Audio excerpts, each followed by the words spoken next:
स्वप्न साकारले पहाटे पाहिले नावना त्याला काय नवे वेगळे मांडले सोहळे तुझसाठी हो हो मिळावे तुझे तुला आसही ओठी कोणी कुठे बांधल्या रेशीम गाठी जुळून येते रेशीम गाठी आपुल्या रेशीम गाठी जुळून येते रेशीम गाठी रेशीम गाठी।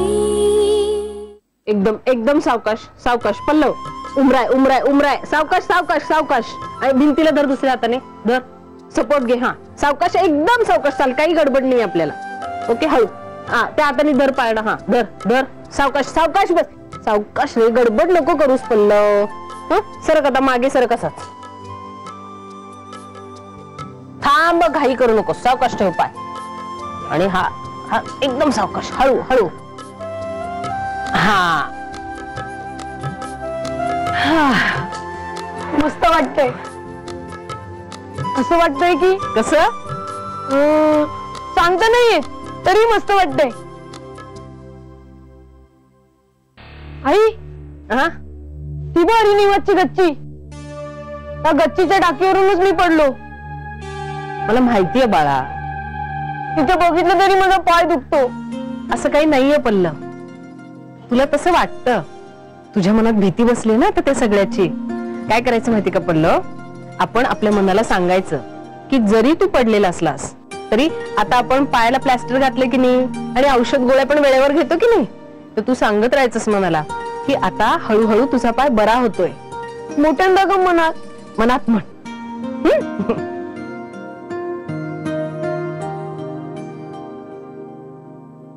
पल्लव बाळा तू पडलास कसा रे अडकला ना पतंग झाडात किती उंच गेला होता माहितीये तुला आणि मी मध्येच बाजूला गेलो तर अडकला पतंग झाडात मी काकूला हाक मारली अरे तुझ्या बरोबर तर आधी काका होता ना नाही काही मी तर काकूलाच घेऊन गेलो होतो आधी काका पडल्यानंतर आला काय तू पडलास तेव्हा काकू होती तुझ्या बरोबर आधी काका नव्हता पल्लव तू सांगितलं नाहीस मला हे तू विचारलंस कुठे बाबांनी विचारलं तेव्हा मी त्यांना सांगितलं बाबा बोले तिकडे नवी काकू होती ते कोणाला सांगू नकोस तुला सांगितलं तर चालतं ना ए ती बा आली काकू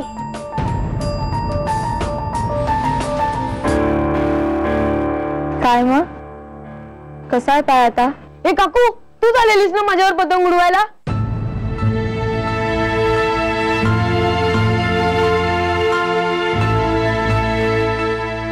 हो मी आले होते त्या दिवशी मी कळलंय मला सगळं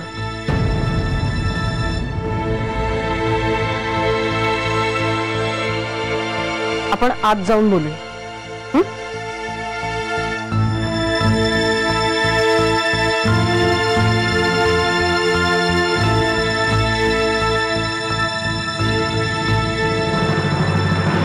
काय काय निघालंय नाना माई जरा बोलू का बोल ना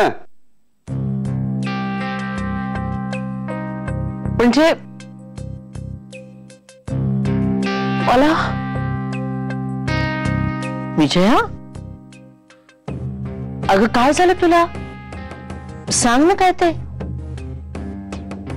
विजया आपल्याकडे काय नियम आहे सगळ्या गोष्टी एकमेकांना सांगायच्या हो की नाही आपल्याकडे हा नियम आहे ना सगळ्या गोष्टी सगळ्यांना सांगितल्या जातात कुणीही कुणाशीही खोटं बोलत नाही कुणीही कुणापासून काहीही लपवत नाही हेच समजत होते मी झाली आपल्याकडून एखादी चूक तर खुलेपणानं ती मान्य केली जाते मी ह्या घरात आल्यापासून हेच पाहतेय नाना मग अजूनही तसंच आहे त्याला छेद देणारं काही घडलंय असं मला तरी वाटत नाही का का असं बोलतेस तू विजया काय ते स्पष्ट सांग बघू माझ्यापासून एक मोठं सत्य का लपवण्यात आलंय नाना सत्य लपवलंय? कोणतं? पल्लव मेघनाला घेऊन गच्चीत पतंग उडवायला गेला होता आणि ती फोनवर बोलत असताना पडला तो. सगळ्यांना माहित होतं ना नाना, हे सगळ्यांना. अगं पण पल्लवला आदित्य घेऊन खाली आला की नाही? म्हणजे आधी आणि मेघना दोघंही वर होते ना. तसं नाही झालेलं नाना. मेघना एकटीच होती पल्लव बरोबर पतंग उडवताना आणि ती फोनवर बोलण्यात गुंग होती तो पडला तेव्हा. त्याच्यानंतर आदित्य तिथे गेला आणि तो पल्लवला खाली घेऊन आला.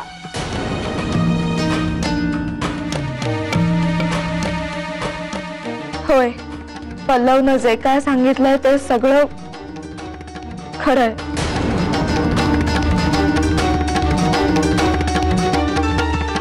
मी पल्लवकडे लक्ष ठेवून होते, पण फोन आल्यावर क्षणभरासाठी माझं त्याच्याकडे दुर्लक्ष झालं आणि तो पडला.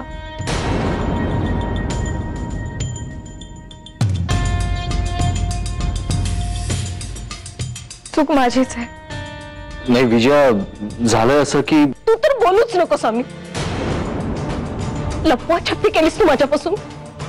काय गरज होती रे? पल्लवला जर खरंच काही झालं असतं तर कोण जबाबदार होता? आम्ही. विजया, कशासाठी कव्हरअप करत होतास तू? कव्हरअप मी केलंय, अमिताने नाही.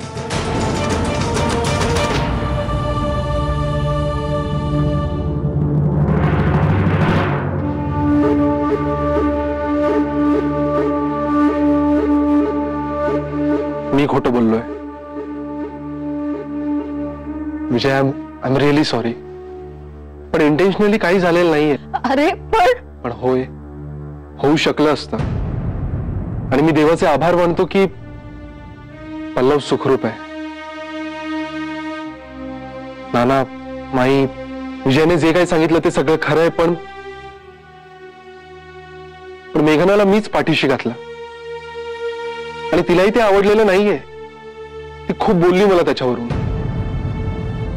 पण त्यावेळी मला जे सुचलं, जे वाटलं ते मी केलं. अरे पण मला एक कळत नाही आदित्य, मेघनाची चूक झाली म्हणून आम्ही काय तिला सगळं एकदम फाडून खाणार होतो का? असं कसं वाटलं रे तुला?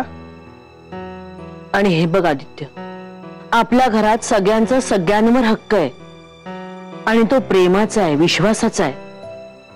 हा मुलगा, हा जावई, ही आपली मुलगी, ही सून, मुलगा मुलगी असा भेदभाव आम्ही कधीच केला नाही आणि कधी होऊही देणार नाही. मी आणि नाना नेहमीच एकत्र चाललो, नेहमीच. आणि असं असतानाही घरातल्याच माणसांपासून मेघनाला प्रोटेक्ट करावं असं तुला का वाटलं? ही विचार करण्यासारखी गोष्ट आहे. एक प्रकारे मग सगळ्यांवर तू अविश्वास दाखवलायस आदित्य.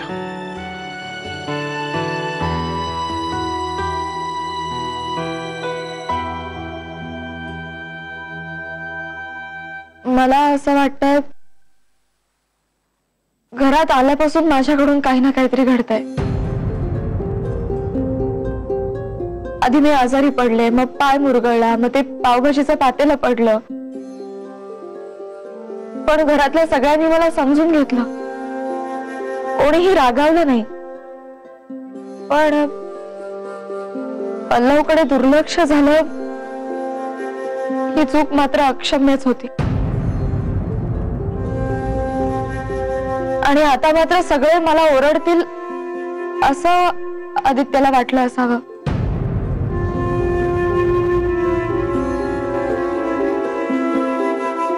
त्यामुळे त्यानं,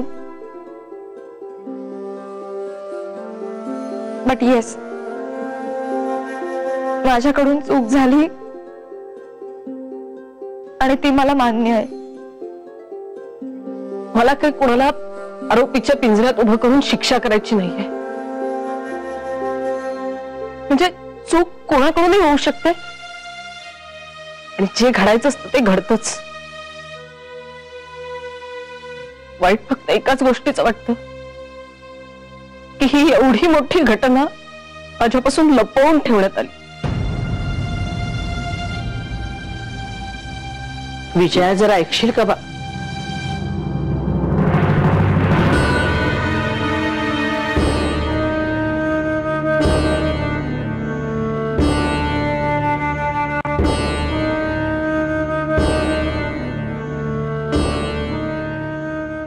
त्या खूप रागावल्यात.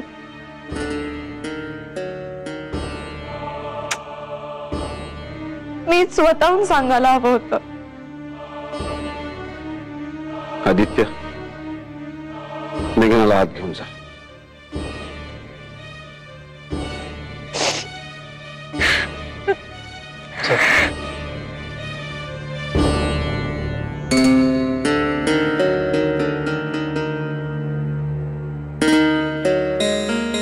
संक्रांतीनंतर किंक्रांत येतेच नाना. एक दिवसासाठी आपण सगळे तिळगुळासारखे आहोत आणि तसेच राहणार आहोत. मी सांगतो, लिहून घ्या.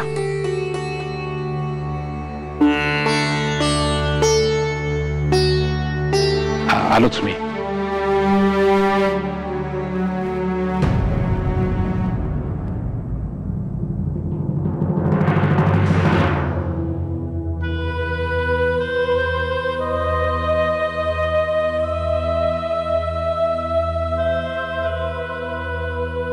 विजया,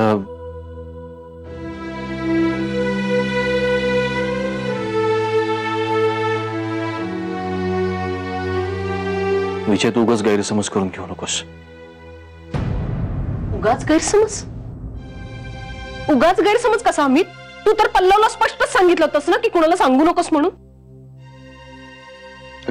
ते मी अगदी सहज म्हणालो होतो.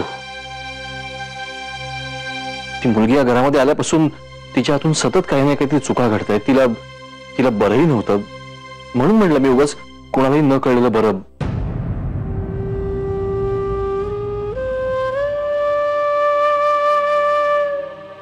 कुणालाही? अमित, मी तुझ्यासाठी कुणालाही आहे. आणि मला कळलं असतं तर पल्लव पडला त्या टाकीवरून मी काय तिला खाली ढकलून दिलं असतं का रे? हा, का आपल्या घरातली बाकीची माणसं तरी हंटर घेऊन मागे लागली आहेत तिच्या? अरे, आतापर्यंत तिनं केलेल्या चुकांसाठी कुणीतरी तिला काहीतरी बोललंय का? विजया, तू का छोट्याच्या गोष्टीचा इश्यू करतेस? अमित, छोटीशी गोष्ट? पल्लवला फ्रॅक्चर झालाय अमित, आणि काहीही होऊ शकलं असतं. कळतंय का तुला? तू कुठून कुठे जातेस विजया? कुठून कुठेही नाही जाते अमित.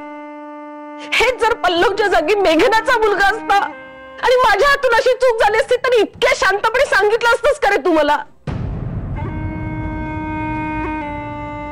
हे बघ, तिच्या हातून चूक झाली त्याच्याबद्दल माझं काहीच म्हणणं नाहीये. अशी चूक होऊ शकते कोणाकडून. मला वाईट फक्त एकाच गोष्टीचं वाटतंय की तिच्या मनाची पर्वा करण्यासाठी तू हे लपवून ठेवलंस माझ्यापासून सगळं. या गोष्टीची लपवा छपवी करण्यासाठी तिचा नवरा समर्थ होता आणि त्यानं ते लपवलं जगापासून. पण तू ते माझ्यापासून लपवलंस अमित, माझ्यापासून. हे बघ, तुला तिच्या मनाची पर्वा असणं ह्याच्यात काही वावगं नाही वाटत आहे मला. ती या घरात नवीन आहे. तिला आपण सगळ्यांनीच सांभाळलं पाहिजे, जपलं पाहिजे. पण म्हणून तुला आपल्या नात्याचा, माझ्या मनाचा एकदाही विचार करावा असं वाटलं नाही. इतका कसा बेपर्वाईने वागलास अमित तू माझ्याशी? अर्चचा राग आता करतोय मला अमित. नको अमित, एक शब्दही बोलू नकोस माझ्याशी.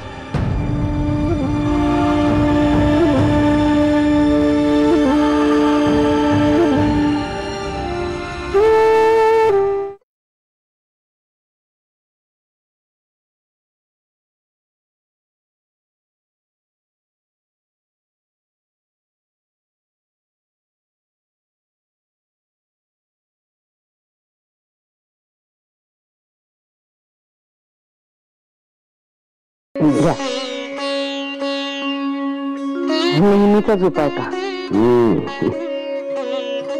अशा वेळी एखादं भजन ऐकलं ना की शांत वाटतं बघ. खरं, गेले 2 दिवस काहीतरी भलतच चालू आहे ना आपल्या घरात. आपल्या घराला अशा वातावरणाची सवयच नाही हो. आधी अर्चूचा स्फोट झाला, पाठोपाठ विजयाचा. घरातली सगळीच यंत्र अशी एकदम कशी बेसूर झाली हे समजली. सगळ्या पार्ट्सचं प्रॉपर ट्युनिंग करायला हवंय. खरंय. पण तसा विचार केला ना तर दोन्ही पोरींचं बरोबर हो म्हणणं. म्हणून तर जास्त अस्वस्थ वाटतंय मला. आणि मग प्रश्नाच्या तळाशी जाण्याचा प्रयत्न केला की उगीच एक शंका मनाला साठून जाते. कोणती? आदित्य मेघनाला थोडं ओव्हर प्रोटेक्ट करतो असं उगीच वाटतंय मला. असं तो का करेल? मला जाणवतं हो. आणि मेघना सुद्धा ना घरात कुठल्या तर दडपणाखाली वावरते.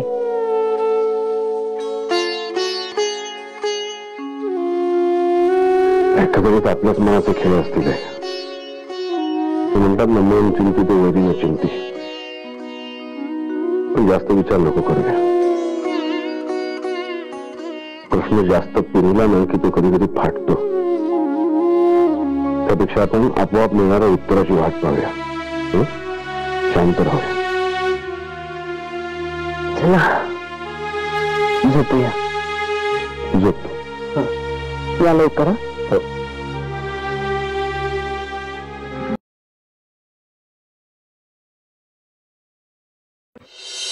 पल्लव, आता तो गेम जरा बाजूला ठेवा आणि खाऊन घे बरं पटपट. कळतंय का तुला मी काय सांगते ते? तुला काय वाटतं रे? मी तुला का खाऊ घालते?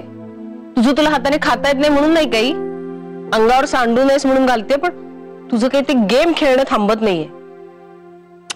कळतंय का तुला? पल्लव, तुला कळतंय का मी काय सांगतेय? अरे तो ठेव बाजूला आणि खाऊन घे बाबा पटपट. तुला ना साध्या भाषेत सांगितलं कळतच नाही. हे घे, खा पटपट. काकू,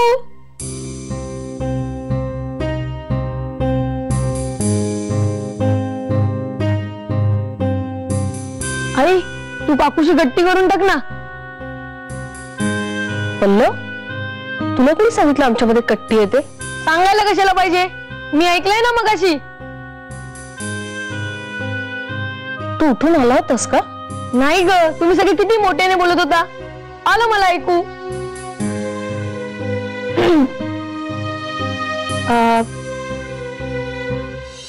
मी तुम्हाला सॉरी. आत्ता आपण ह्या विषयावर नको बोलूया.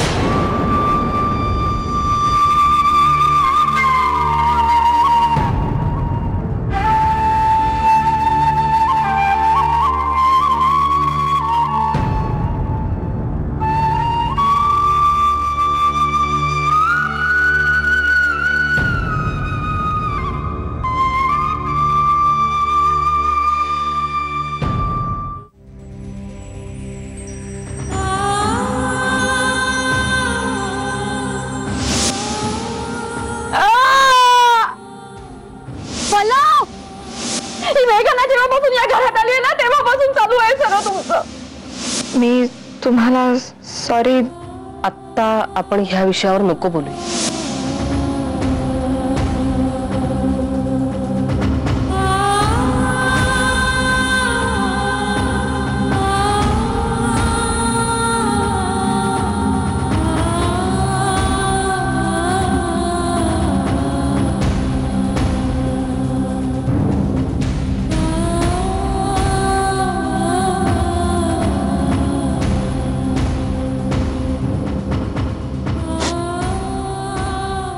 थँक्यू.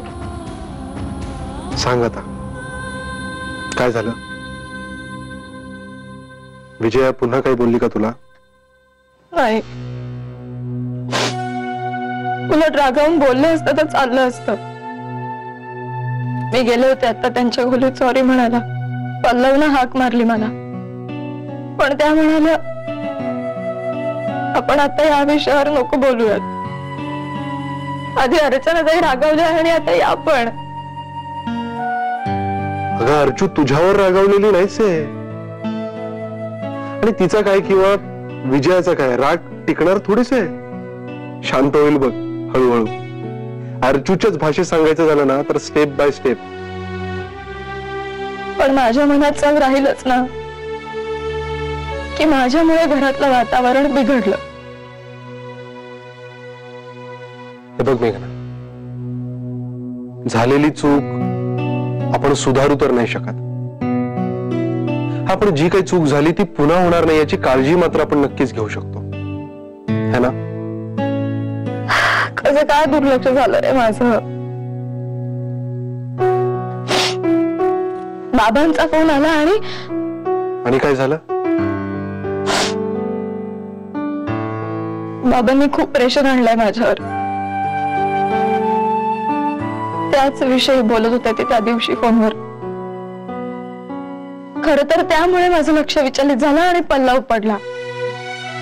मेघना बस आता, तू अजिबात टेन्शन घेऊ नकोस. अगं उलट जे काही झालं ते बरं झालं की एकदाच सगळं सगळ्यांसमोर क्लिअर झालं. ते लपवण्याची टोचणी तर गेली ना मनातून. खरंय. मग संक्रांतीच्या दिवशी तू खूप सावरून घेतलंस मला, पण आधी मी तुझ्याशी जे रूडली बोलले त्याबद्दल सॉरी म्हणण्याची संधी मात्र दिली नाहीस.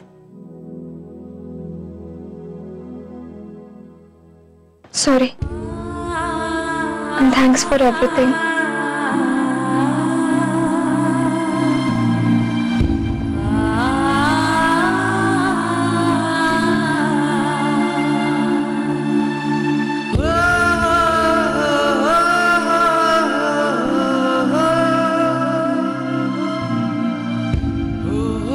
जितका दूर जातो तुझ्यापासून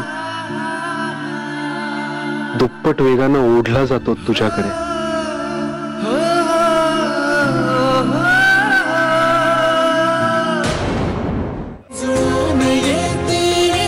रेशीम गाठी रेशीम गाठी